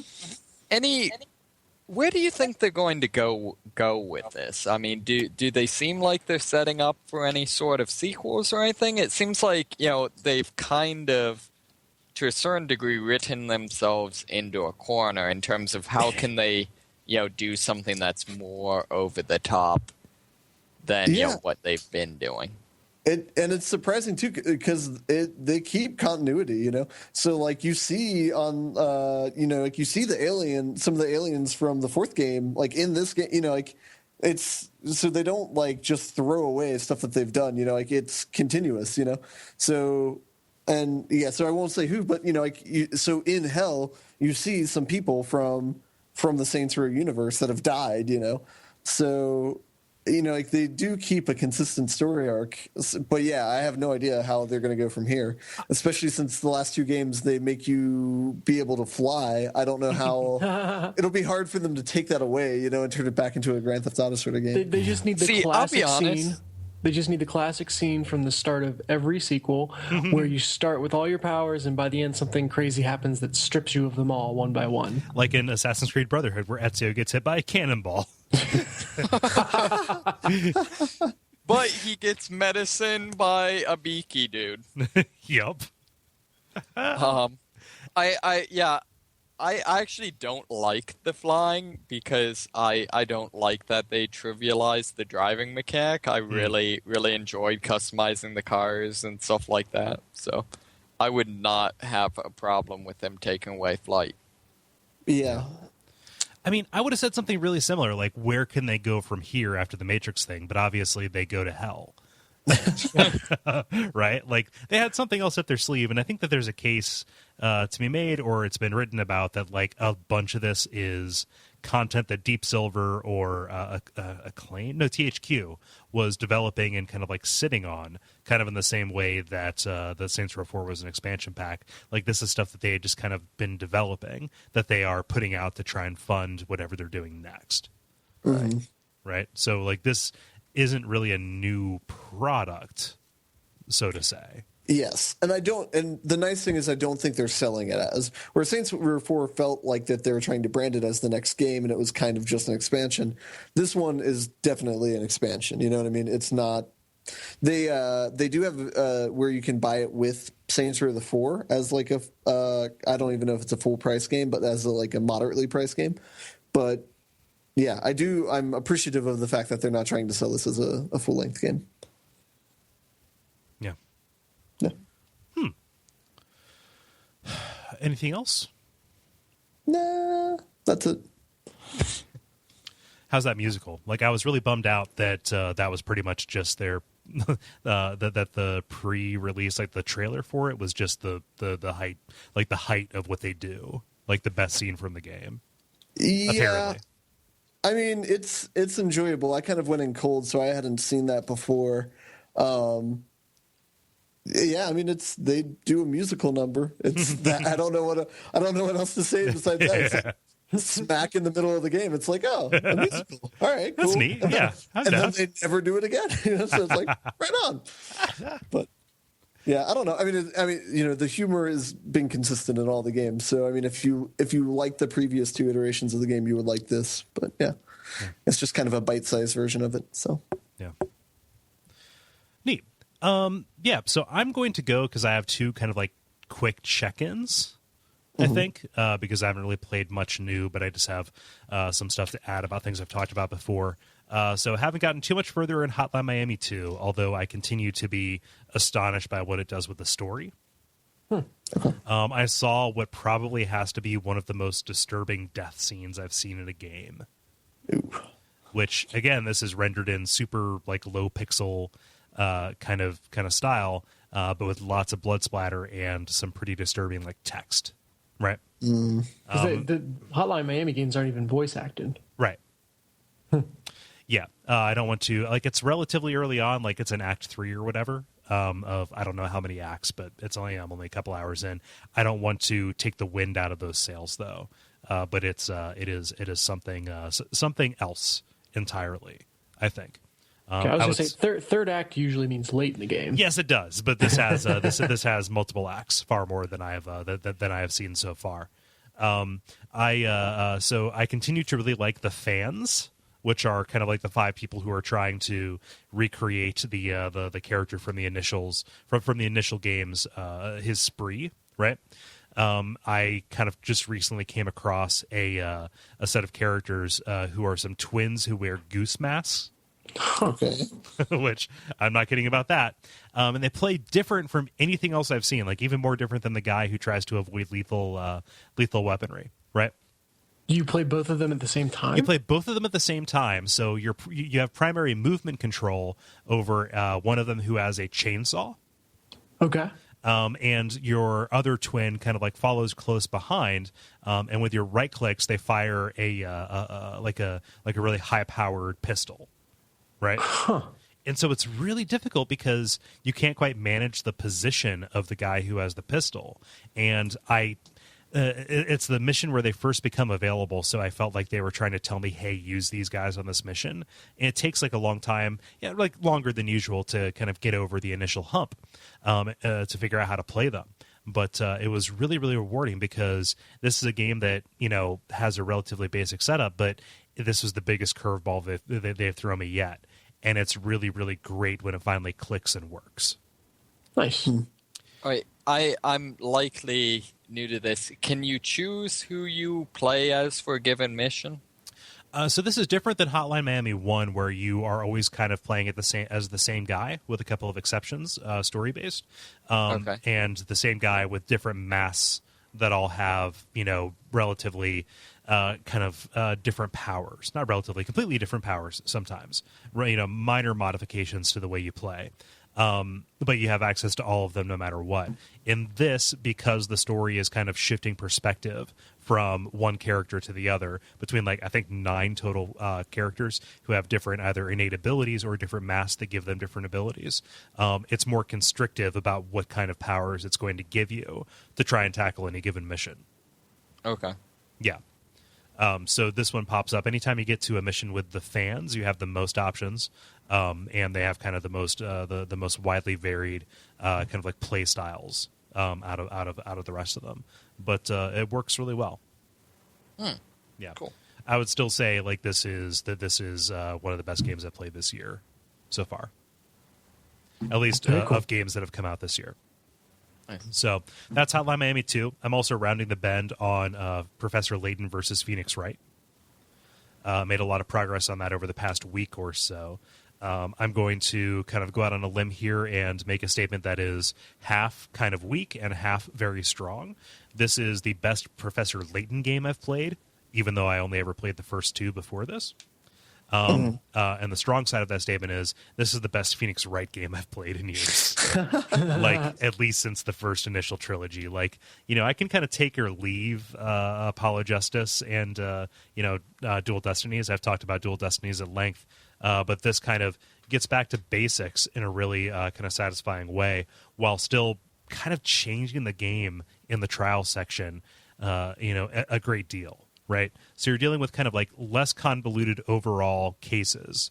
It's like a lot of like locked room kind of stuff or instances where there are kind of like direct contradictions of the testimony. But the big wrinkle that this game kind of provides for you is like group testimonies. Right. So, Dennis, I think you're the only person here who has played a Phoenix Wright game other than me. Right. Yeah. Well, I don't know if the others have or not. I have played one. I can confirm that first part. Yes. I have not played one. And David, you have not. No, I've not played any of them. Okay. The bulk of the game has to do with you're in a courtroom and you've got a witness, singular, who is giving a testimony, and you have to kind of press them at strategic points, asking for further details and present evidence that contradicts the facts of what they're saying, right? To either catch them up in a lie or reveal more information until you ultimately reveal who the real killer is and get your client off the hook. And is your client always innocent? Yes. Objection. Yep. But what this does is, because this is kind of a medieval society that is doing witch trials, they have a bunch of witnesses who come up and try and do like a kangaroo court. I'm about to say banana court, which would be delicious. But no, like a kangaroo court. And the testimonies are given like one statement from each of them. Right. And so they're, different people kind of Rashomon-ing together their own version of the same story that they're trying to tell.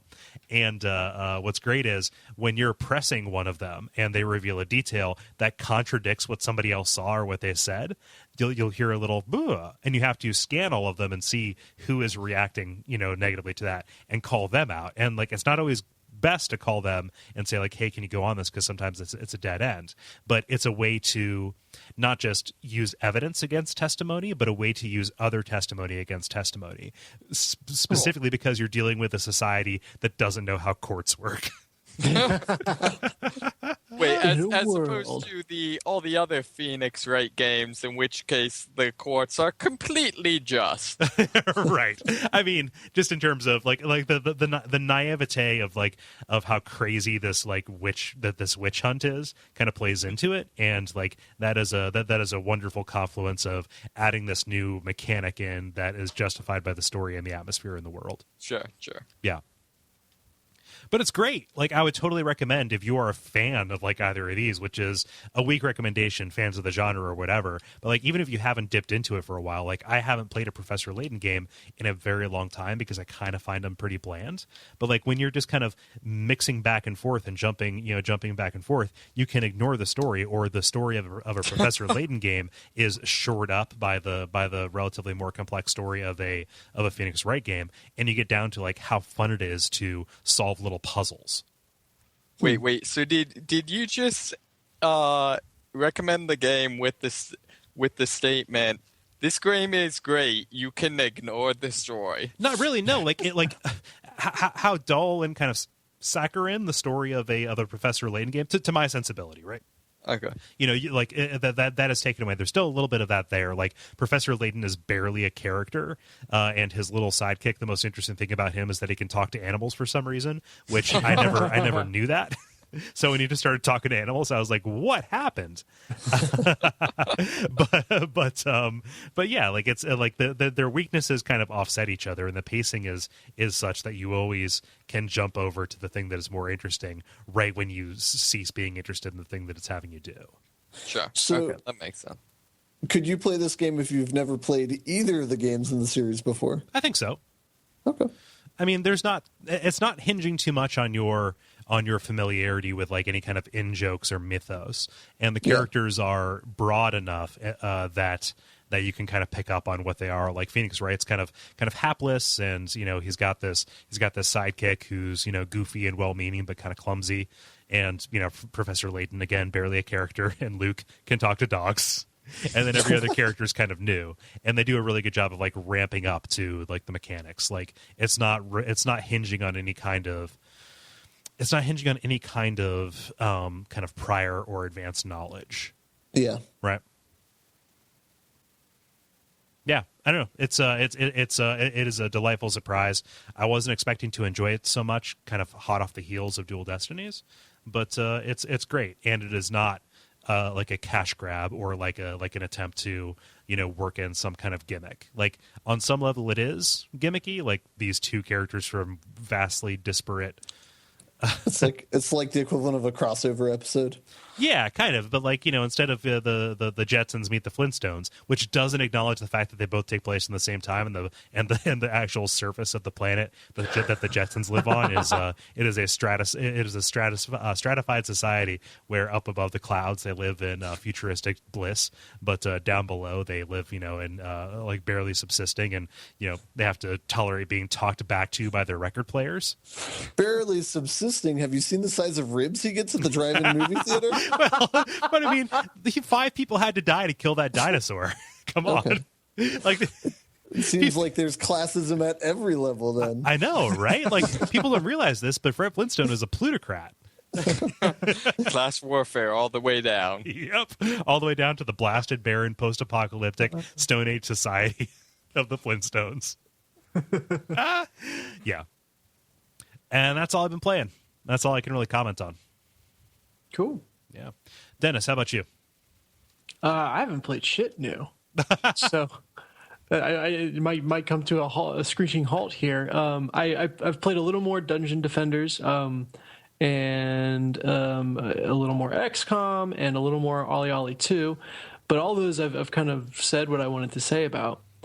The one new thing, which is kind of like video game related because it's on PlayStation, is I watched the first couple episodes of Powers.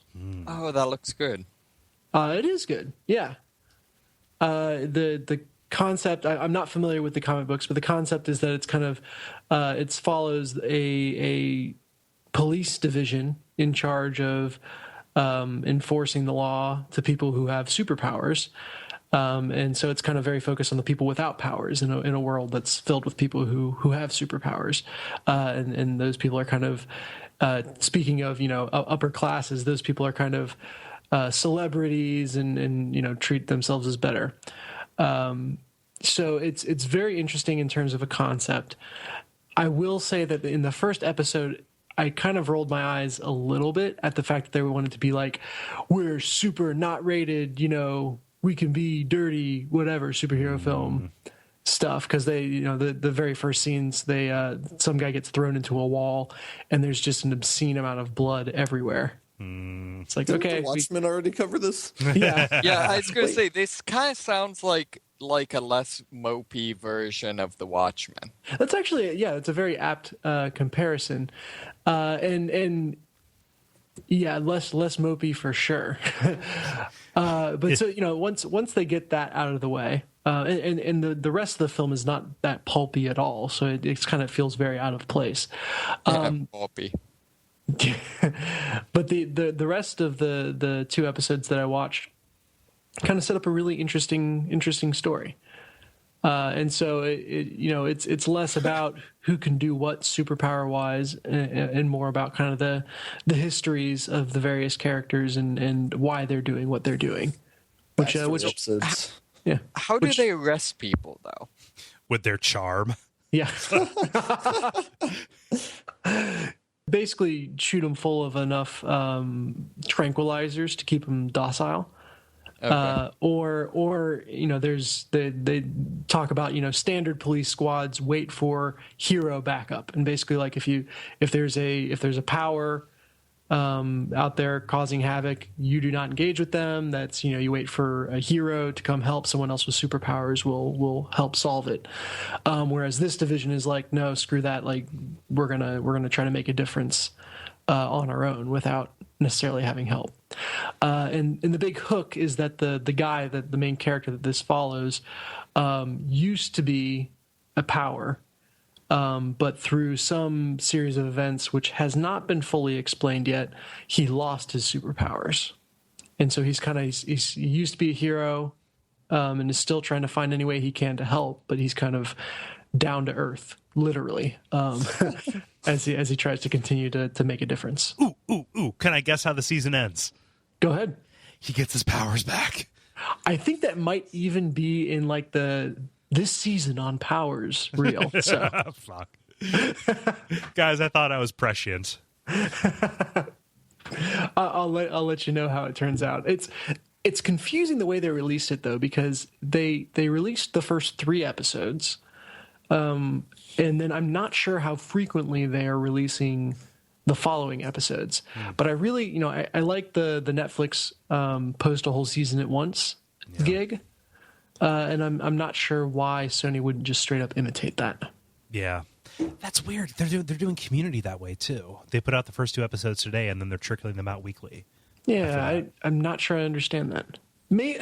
So Community, it doesn't make sense. For dramas where think like Lost, where part of the fun is like talking at the water cooler, having different theories, trying to figure it out.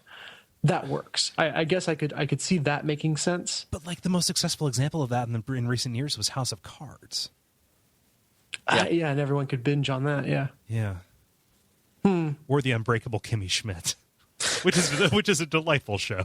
What is the show about?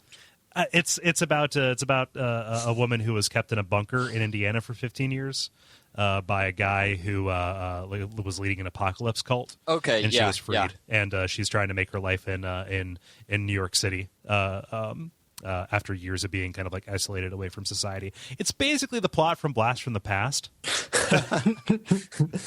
but without I Brendan guess Fraser. I was kind of confused because like the pitch I heard was like woman freed from apocalypse cult, and then like everything I've heard about it has just been that it's like real fun and not it's someone dealing with debilitating PTSD. It's unrelentingly positive and cheery, but it's got streaks of darkness that are really, really dark. Okay. Yeah. Continue with Powers though. Like you wish that they like so where do you come down? I forget. Do you wish that they had put it all out at once, or are you just kind of baffled by their decision? I want to binge it, even though, like I said, I've still got 1 episode that's released that I haven't watched, but I don't like having that artificial limit. And I mean, I guess you guys all have access to it through PlayStation Plus as well, but I'm not going to be like dying to talk with someone at work about this. So I'd rather just kind of have the option to get through it when I have the opportunity to. Yeah. But yeah, it's intriguing to say the least so far.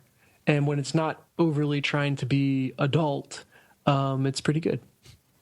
I'm really put off by, if you look at all of the marketing, and they've done a lot of marketing around this, which is admirable for them, right? Like this is a really niche kind of thing. If you own a Sony gaming product, you can, watch this thing, I guess. But all of the marketing seems to resolve around from the studio that brought you Breaking Bad. Oh, I hadn't even seen that. Really? Oh yeah, like everything. It's technically the same studio, like the same production company, but not the actual studio of people who like put that together. Like I don't know that there's anything beyond like administrative talent that has like any kind of say in the creative of the show. Gotcha. So it's like Breaking Bad is a Sony production, but it's a pretty crass like grab for kind of prestige or authority. Yeah, I was about to say that is a hell of a calling card. if it's the same group of people. But if it's not, then yeah, that's those people are doing Better Call Saul and they're kicking ass at it. I was gonna say that's what I was saying. Does Saul have superhero powers in the prequel, or he's got super truth bending abilities? Then he lost them. Saul Goodman, the last truth bender.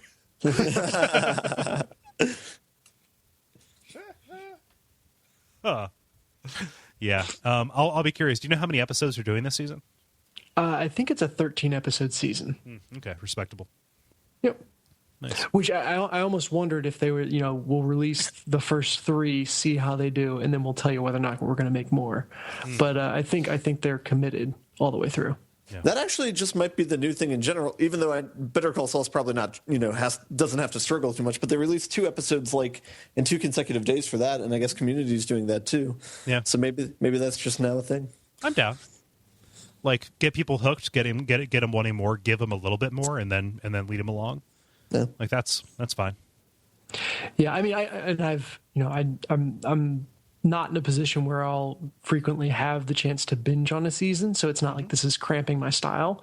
Yeah. It's just like whenever the opportunity strikes to watch an episode, I'd like to be able to take it. And after the next episode, I'll be kind of out depending on how frequently they're going to release them. Yeah, it'll probably work out to where you by the time you get time to watch it, that you'll have a couple banked up. Yeah, I need to establish a backlog, and then I'll be fine. Yeah, that's worked out really well in the past. I'm sorry, you're not me.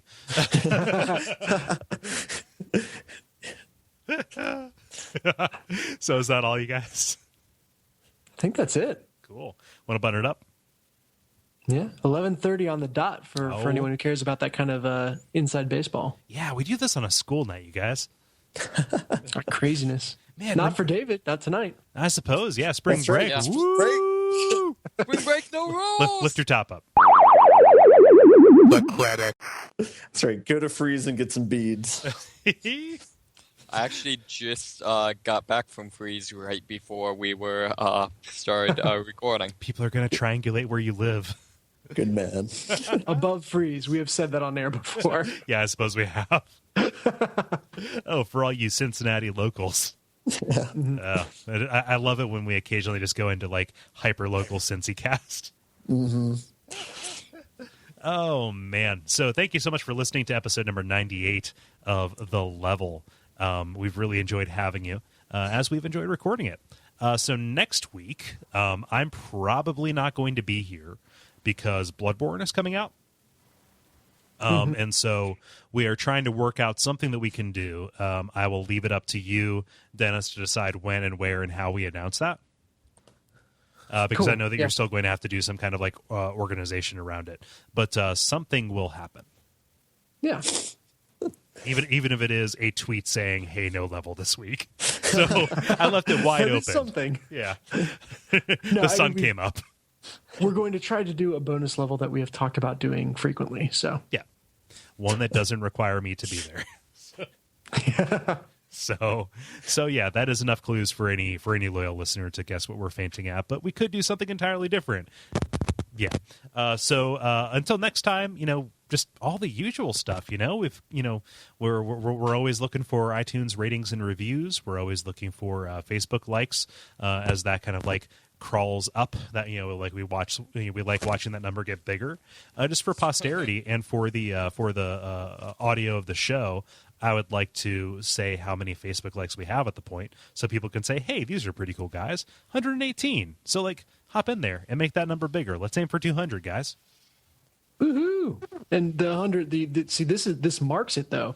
If you were in that original 118 that got called out before the 100th episode, you can't replicate that. Yeah. You were the early adopters. You picked it up sometime in the first 3 years. Yeah.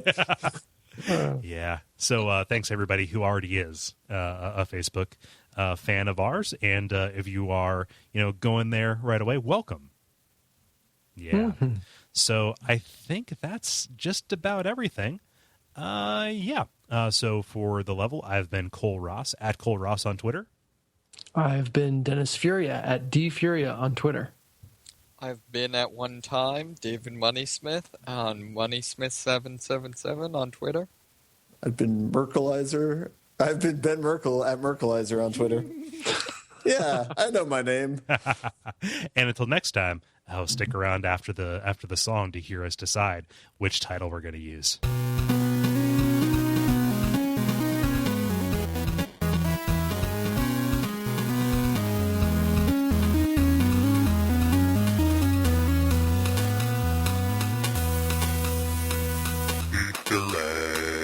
All right, let's see. I'm just going to go down the line. Moving quickly to camp. Tony Hawk with knives. Okay. They clued it. A last syllable decision. Ooh. I really like Tony Hawk with knives, but a last syllable decision is also really, really good. I was going to say it's between 2 and 4. I thought there was one other thing you said very close to the end that would have been a good title, but I can't remember what it is off the top of my head. Yeah. I should have wrote it down. I think a last syllable decision is the best. Tony Hawk with knives is funny when you know you're talking about Assassin's Creed. Okay. Although I would say the one thing is that Tony Hawk with knives is something that I would love to see as a Patreon reward. Just make a whole game? Is it just a Photoshop of Tony Hawk holding a knife? No, just send them the game Tony Hawk with knives in the box as well. Just get a bunch of paring knives. Can you mail a knife? Yes. Yes, you Sure. He was very quick to respond with that. I just received a knife in the mail. Oh, cool. From one of his students, yeah. It's from Mr. Hawk. Yeah, one T Hawk. Ooh, T Hawk from Street Fighter. Great. I'm looking at this here. There's a game called BloodNet that was made by Microprose in 1993. That apparently is a RPG. It's a cyberpunk RPG where you play as a vampire, which kind of feels like gilding the lily at that point. It's also a German tampon brand. Ooh. Sorry, I don't like that one bit. You could have helped. You knew what you were going to do. Wait, BloodNet or Gilding the Lily?